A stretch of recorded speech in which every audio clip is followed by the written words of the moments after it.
Hey guys, Rob here. I wanted to do kind of like a production breakdown for our new song, Real Close. There's a lot of stuff when we make songs, especially now that we use more electronic programming and stuff. There's a lot of stuff that gets not hidden, but it kind of gets buried a little bit. That like I just you know I not that I need it to be heard, but like maybe that's part of it. But I like with all this layering, right? There's like drums and guitars and there's like synths and all this stuff, and like there was cases on the Harmony record where like there's like a full orchestra, you know, that we like programmed in like strings and synths and all this stuff, and stuff gets buried back because it's a dense mix and we need to fit everything, and then vocals need to take up like all this big space right in the front, and you got your kick drum and the snare, and it's like it's a whole thing.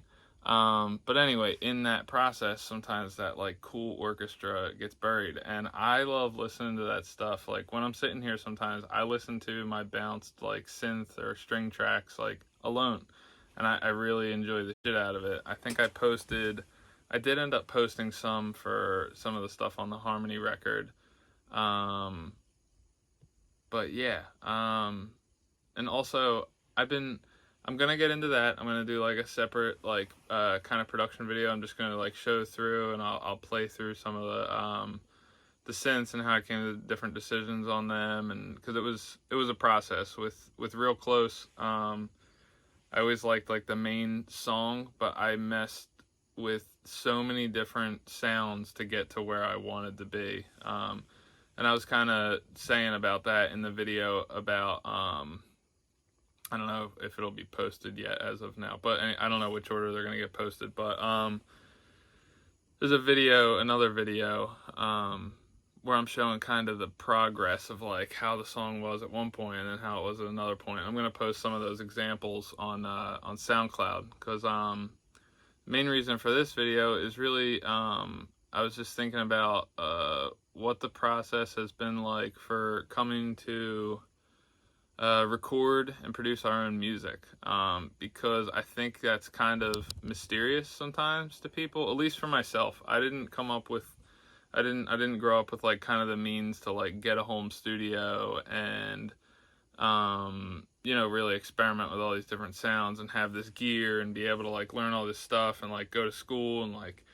none of that. And here's what's cool in 2020: the technology that is available to just like laymen like myself is amazing. If you go back 50 years, you're talking about gear. First of all, gear wasn't anywhere close to what it is now, but also, and that was at the highest point, right? And that would be like, maybe it was like 150 grand to go record at a studio, and you had to be like signed to have that amount of money to do that. You know what I mean? Like it wasn't like it is now where a person can be in a spare bedroom in their home, set up some, you know, sound treatment stuff with I got set up all this sound, all the sound treatment that's in here. I do construction for a living, so that made it easier, but anybody could do this stuff. It's like you can get a YouTube video and get the correct materials, and anybody could do it, right? And that like and then there's like the software and the hardware and stuff, and like hardware wise, I mean, you used to have to get these like big like Neve consoles or like all this like fancy stuff that had all this like um like EQs and compressors and all this outboard gear and all this stuff, right? And like I have this thing right here. I don't know if you can see it there. It's just a what's that, UAD, Universal Audio Apollo Twin, right?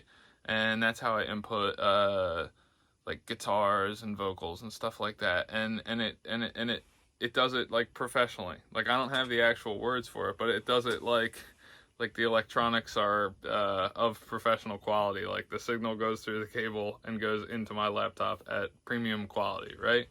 And I have a mic that's like pretty decent. But I've recorded some of the vocals on the songs we're about to be putting out are like they were recorded on like an M80, a Telefunken handheld M80, which is a nice mic. It's like, you know, a couple $100, but still at the end of the day, it's like the fact that there is processing gear that's like basically made around, like they make a lot of gear around the fact that they know that people just record in their bedrooms now. Like bedroom pop is huge.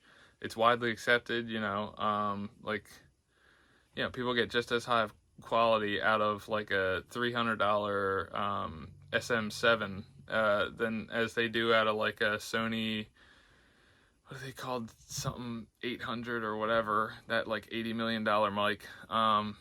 But yeah, and they do comparisons on the internet. You're like, oh, this is how you can get this sound out of this shitty mic next to, you know, and here's it compared to, you know, someone has like the Sony mic and they're like, oh, look, it sounds the same, right?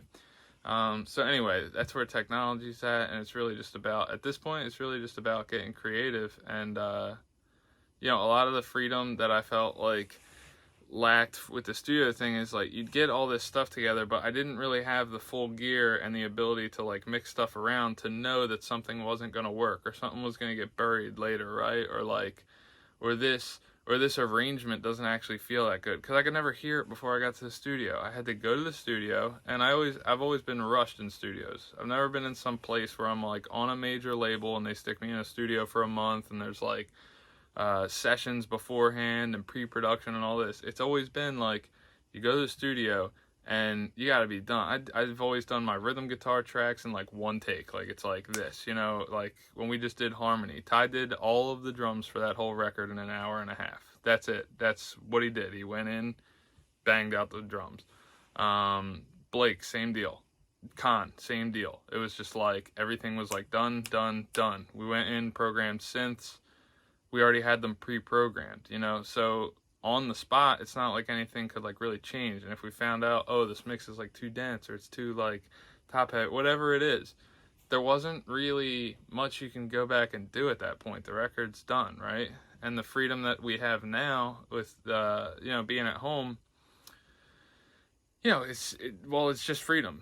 It's not an amount of freedom. There's freedom. It is freedom. And, you know, the cool thing is too, there's a lot of resources on the internet now where you can like piece together like a lesson plan for yourself to learn how to like mix and all this stuff, and you know, and like and get into like creative production techniques to like side chain a bass to a kick, or like all these different things that make your music feel the way that you want it to feel. And yeah, it's just exciting. And at the end of the day, it was like I did have to accept limitations where I was like, all right, I'm going to take it this far, and that's fine. And different people might have a different threshold. Some people might pass their production off to a mixer, which is cool too. You know, just getting it produced at home is a big deal, because then you like picked all your little nuances and like tweaked everything how you want. But I wanted to learn how to mix too, because I wanted to really be able to say like, no, I want that kick to be obnoxious. Like, I know it's not correct. I want it to be like stupid, obnoxious, right? Because it's mine. I've put out enough music that was produced by other people and has been really good quality and all that stuff. But I want it to be like the way I want it to be. You know, I bought that freedom by investing in, you know, like in my creative little workshop here. But the last thing I'll say is I knew my limitations, and I do pass the songs off to a guy named Ryan Schwabe that turns out he's like a block or two away. But this amazing mastering artist, he does like, you know, like crazy stuff. Like his Discog it's insane. It's insane. But he happens to be really close by. And yeah, I knew where my limit was. I wanted things to get that final touch, to just sound good coming out of your guys' stereos and stuff, and my stereo. You know, I want to listen to it in my car and be like, man, this bangs exactly how I wanted it to. But yeah, production video to come. I'm gonna record that with like OBS or something, and I'll show you the actual screen, and you'll be able to hear it like full quality. Anyway, bye.